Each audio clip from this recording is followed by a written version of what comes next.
Welcome to Choose the Nickel. I'm your host, George Bailey. My co-founder and technical support is the gorgeous Christina Bailey. This podcast is about giving kids financial freedom. We're interviewing fascinating people for their insights about how children learn to be financially savvy. Our guests come from diverse, sometimes conflicting schools of thought, and we love the opportunity to learn from them. We encourage all to weigh our guests' ideas on how to help children thrive, both financially and in general. We invite you to visit our website at www.choosethenickel.com, subscribe to our newsletter, and try out the things we are learning on the podcast. Our next guest is Ryan Long, founder of City Gala. The Gala's vision is to advance community through humanitarian activities and events. The purpose of the Gala is to assist startup charitable organizations in gaining access to funds and awareness. City Gala has featured many celebrity speakers from Hollywood and elsewhere. Long also founded City Summit in order to assist entrepreneurs in building and growing their business. It is themed a world-class, socially conscious business acceleration experience. Ladies and gentlemen, Ryan Long. Ryan Long, welcome to the show. Thank you for having me.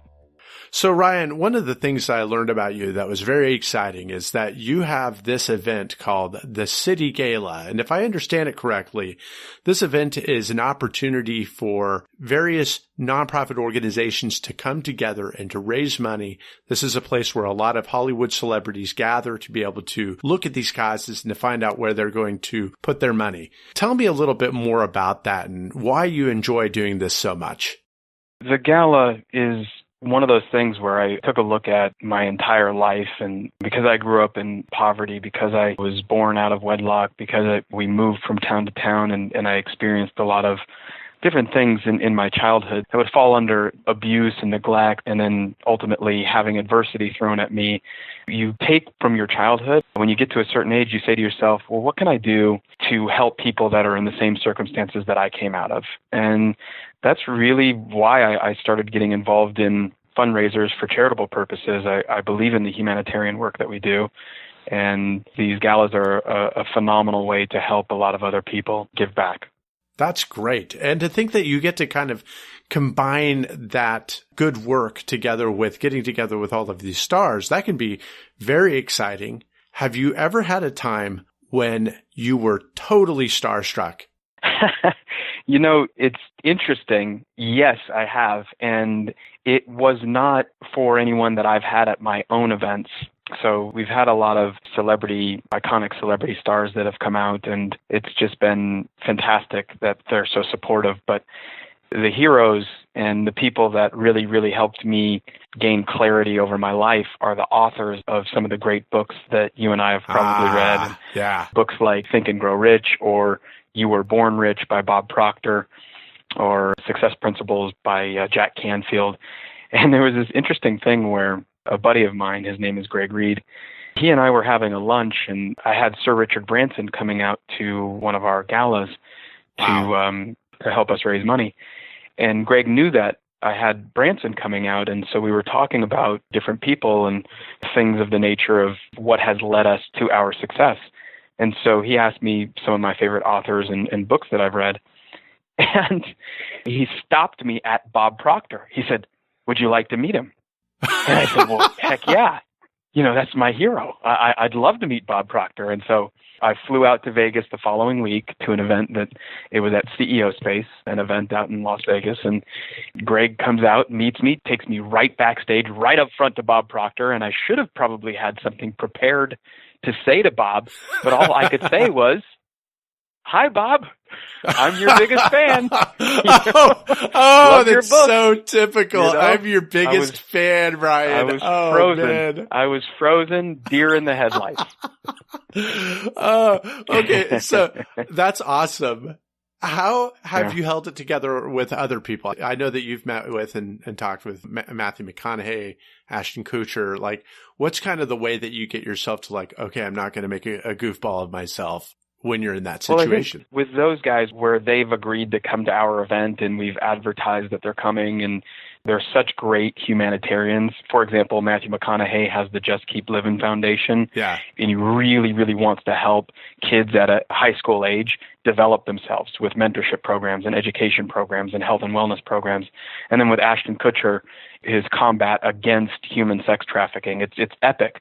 So I think it's so much easier because I have that planning time and preparation time. Yes. We have a lot of synergies and we have a lot of things to talk about. So when they arrive in front of me, there's all this stuff for us to talk about, and it's kind of business as usual. It doesn't arrive at me a starstruck situation like you had a full week, Ryan. You had a full week to work up to Bob. I should have. Yeah. That is pretty good. Now, did you recover from that experience? Like, how did you kind of save yourself? There was no recovery, and the funniest thing is that I ran into Bob Proctor again at another gala, someone else's gala. And of course I go running up to him. Hey, Bob, do you remember me? The sequel was no better than the original. It was a catastrophe both times. And of course, Bob was nice enough to say, yes, I remember you. Of course. Yeah.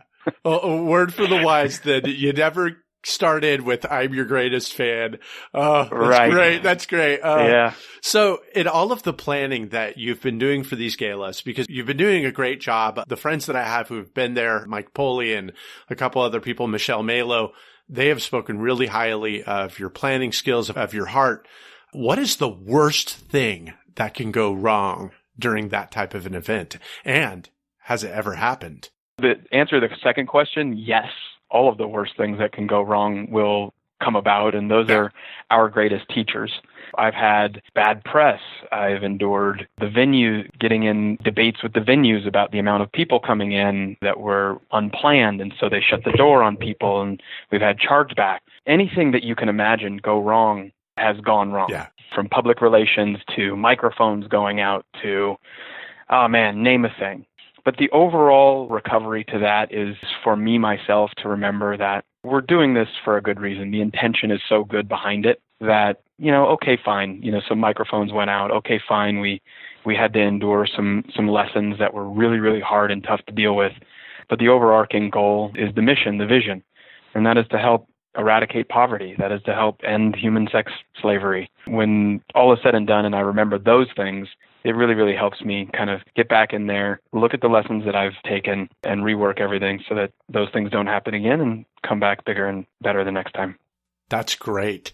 You mentioned in your first remarks that a lot of this stemmed from your desire as a child, reflecting on your own childhood, to make things better and to remove some of the problems for other people that you suffered through.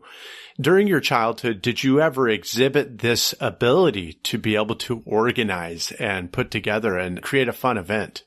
During my childhood, I would say no. During my childhood, I was quite athletic. I'm a kinesthetic learner, and I feel like I had so much anger as a child. It took a lot for me to finally hit rock bottom in my adult years and then do some reflection and take almost a year it took me to recover from my own rock bottom experience, to start to rethink things and say, okay, this is what my life has meant up to this point, and here's what I'm going to do with the rest of my life.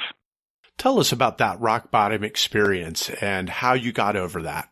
There was a series of things that I think that people can relate to this, is that you go through a certain amount of pain and adversity in your life. And so for me, my grandfather was my hero. He was absolutely my hero growing up. I didn't know my dad. And so my grandfather, of course, was my father figure. In fact, my last name, Long, is the namesake of my grandfather, not my father. In my late 20s, he took his life. That experience for me was just absolutely, I didn't know what it meant at the time or what it was going to mean for my future, but I knew that I was in utter turmoil. At the time, I was a nightclub promoter, so you can imagine someone that loses a dear relative, someone that loses a hero of theirs, and then I turned immediately into what I was doing, which was nightclub promoting, drugs, sex, rock and roll, that whole environment in Hollywood. And my life started to spiral downwards. Immediately after my grandfather died, my mom and grandma were highly vocal about me settling down, getting married, having kids. And so in the middle of my whole nightclub phase and all the girls and all that stuff, I did meet a nice girl that was great to me. And I did absolutely try to get married and settle down, and it just didn't work out. So the combination of losing my grandfather, going through heartbreak, we tried to have kids as well, and we were engaged. She aborted the kids from me. I wound up in a deep depression.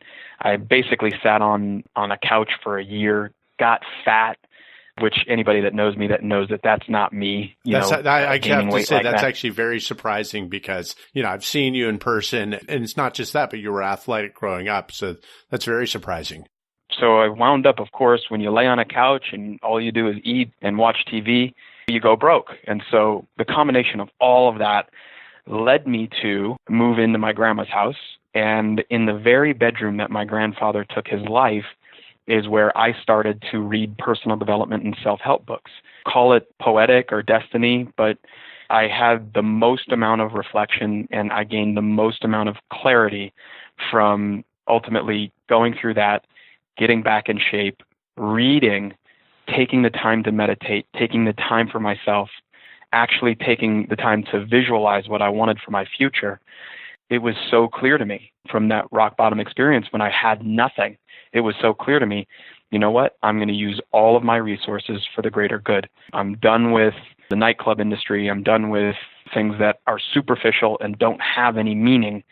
I want to use all my resources for things that do have a meaning, both to me and my family and humanity as a whole. So that was the refocus and repositioning for me. During this time that you were living with your grandmother, were you still working at the nightclub, or was it a thing that you quit working at the nightclub and then you moved in with your grandmother? I was still doing events here and there in the music industry and so forth, but I'd really toned it down. I was basically not working. My friend and business partner was running most of the company, the music showcases and the nightclub events. And so I didn't really have anything to do except for read and meditate, which really put me into a very strong balance. And I loved that. I really loved that. You mentioned that there was this time that you got to reflect again and read literature that was lifting you up and getting you back into a state of health. Do you think that your ability to be able to get back into that state of health was grounded in any way in the things that you had been learning as a child from your grandfather, from your mother, from your grandmother? I think it all plays a role in that. The real thing that gave me the ability to do that was the support from my family. And for that, I just have so much gratitude, because not everybody can go broke and then move in with their grandma, right? Not everybody has that kind of support. I'm just so utterly grateful that my family was there for me during a very dark hour of my life. And so I think that it all mixes together. All of your experiences lead you to who you are. But I think that at that moment, it had everything to do with my family's support system that they gave to me. What that implies to me is that you knew, at least on some level when you went back, that you could rely on them. What were the types of things that you did as a family when you were young that helped affirm that belief and helped give you at least some stability when you were a child? Well, I think watching the family come together for everybody's birthdays, I think the family holidays, spending time with the family, going places, having activities, we were tight, we were close. And I think that spending time with family is just a key element of our upbringing.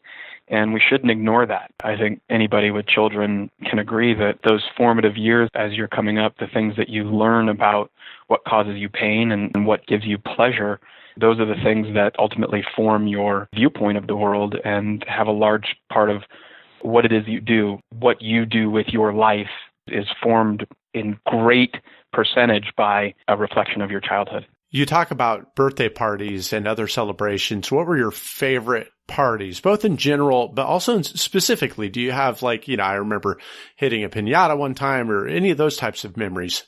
Mm-hmm. I think that Christmas was probably my favorite. Everybody would get together. There'd be the presents opening up.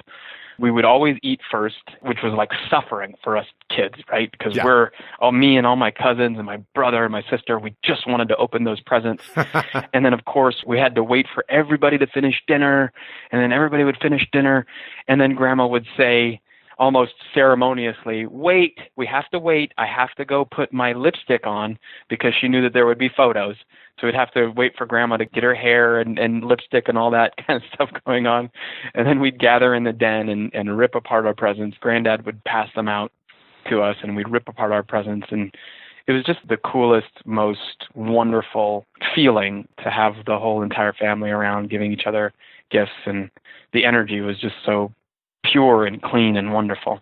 What was the food? I couldn't imagine not having that. Each year it would change a little bit, but Grandma preferred honey baked ham and or turkey. In my adult years, I loved turkey, but when I was a kid, I liked the honey baked ham. It is self-serving, but I just did my first honey baked ham. I think it was Easter or something like that. And it turned out phenomenally. I was surprised because I was never a huge ham fan or anything like that. But man, if you do it right, that's a great food. Mm-hmm. And isn't it interesting how food has this nostalgic effect? It brings us back there and whatnot. In terms of the City Gala, how do you create that nostalgic effect? How do you make this an event worth remembering? Oh, that's a great question. The best way that I could put it is we do our best to align ourselves with iconic and celebrity figures that are humanitarian, but also they've been around for decades. It's not just a flash in the pan celebrity that's kind of hot right now or today's superstar. We rely on people that have been doing it for years and years, that have a legacy. And whether we like to admit or not, some of these people are people that it's almost like we feel like we know them. When we had John Travolta come out for City Gala a couple years ago, and boy, was he phenomenal. But our donors, our supporters, they all had their favorite memory of John Travolta, right? Whether it was Pulp Fiction, him dancing, whether it was Grease from years and years back. Some of our demographic can remember having posters of John Travolta on their wall. I think that it's fantastic that John Travolta would lend his name and take the time out of his schedule to take part in our event to help give back. But I think that it does, in and of itself, just having him there, create nostalgia in it for other people. And then what we do try to do is we aim to have our events on weekends that there's built-in celebrations going on already. So we do it on the weekend of the Academy Awards, and on Oscars weekend, there's just a lot going on in Los Angeles.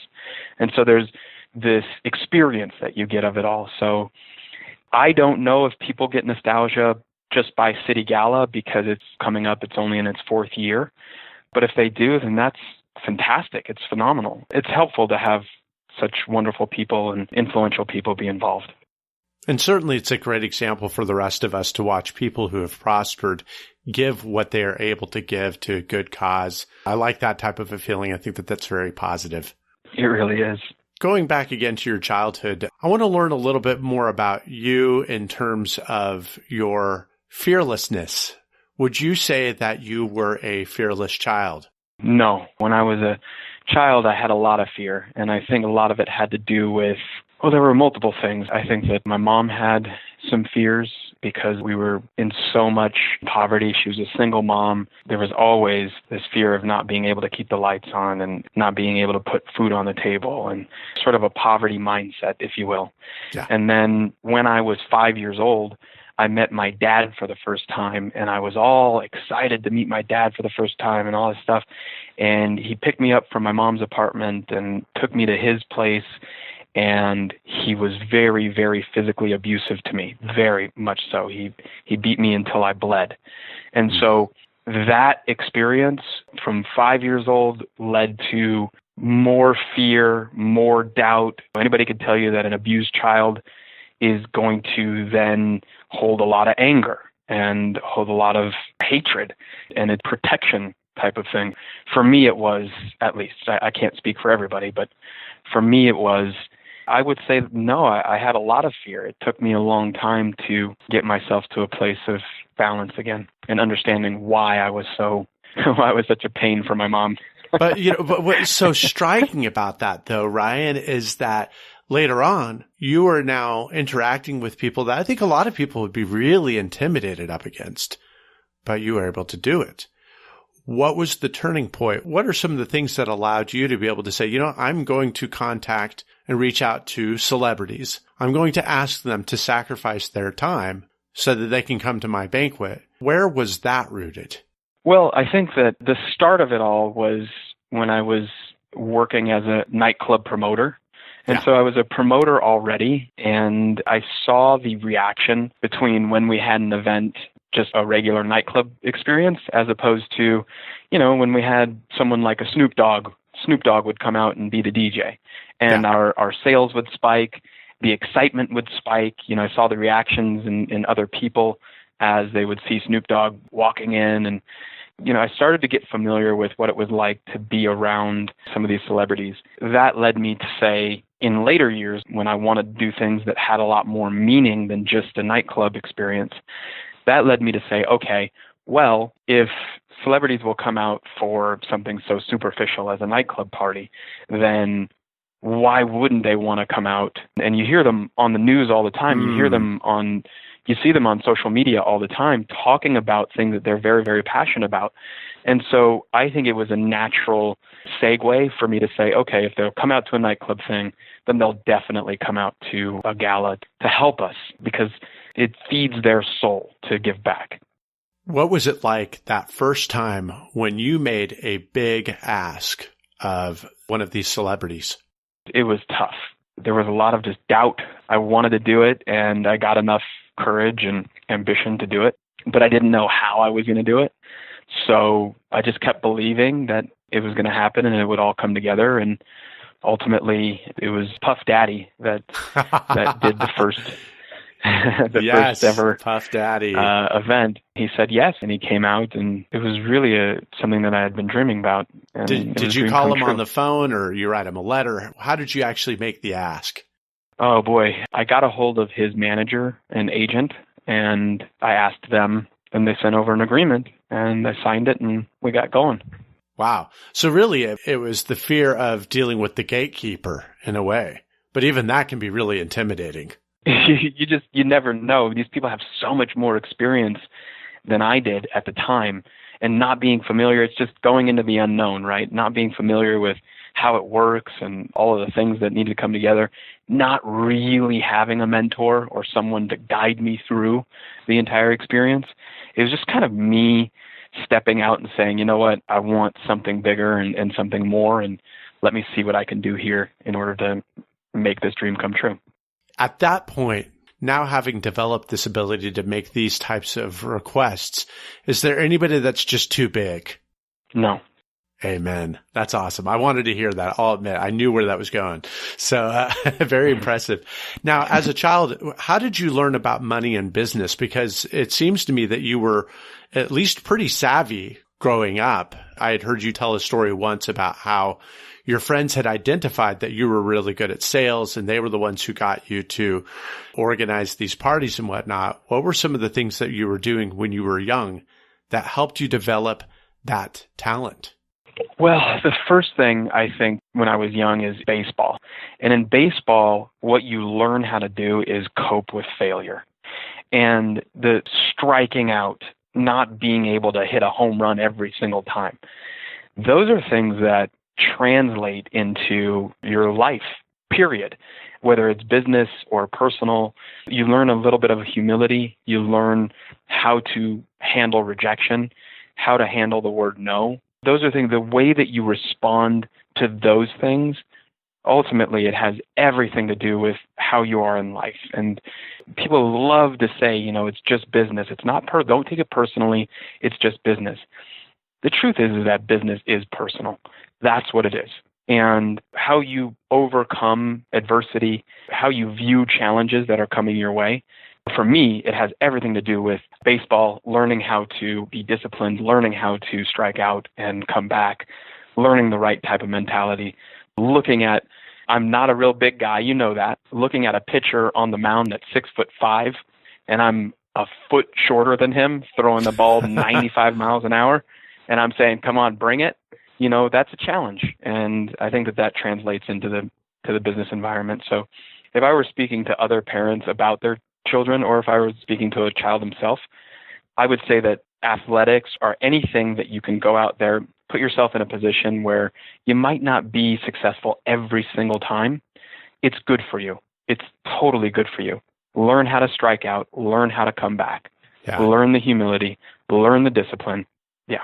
What's remarkable about your use of baseball is that if you've got a batter who bats 300, that is an incredible batter. But you look at the failure rate, and if you focus on the failure rate, well, you think, well, he sounds like he's just a big failure. But no, he's not. Anybody who can really knock 3 balls out of 10 is doing pretty spectacular. That's a great analogy.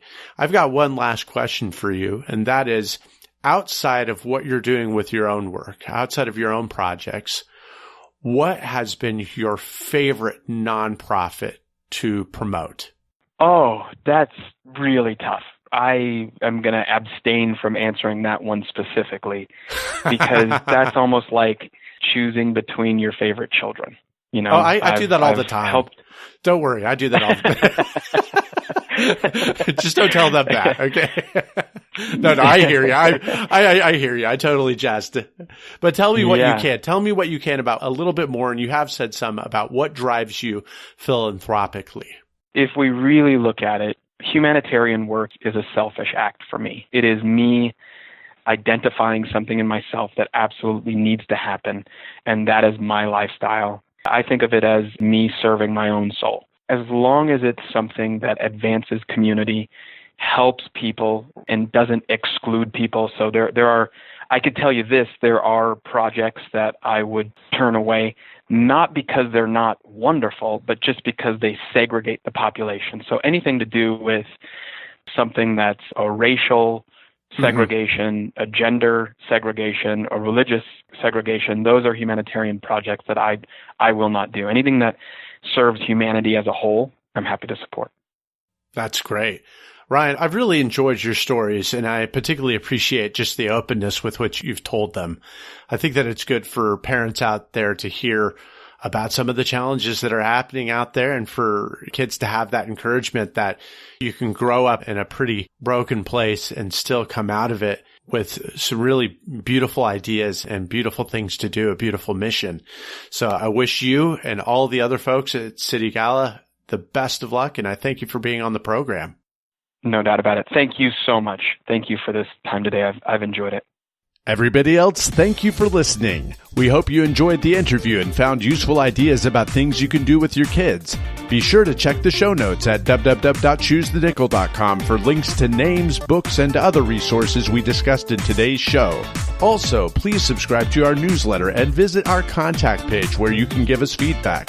You can subscribe to the podcast on iTunes, SoundCloud, Stitcher, and YouTube, and you can follow Choose the Nickel on Facebook, Twitter, and LinkedIn. We invite you to share Choose the Nickel with your friends and join us in our quest to teach kids financial freedom.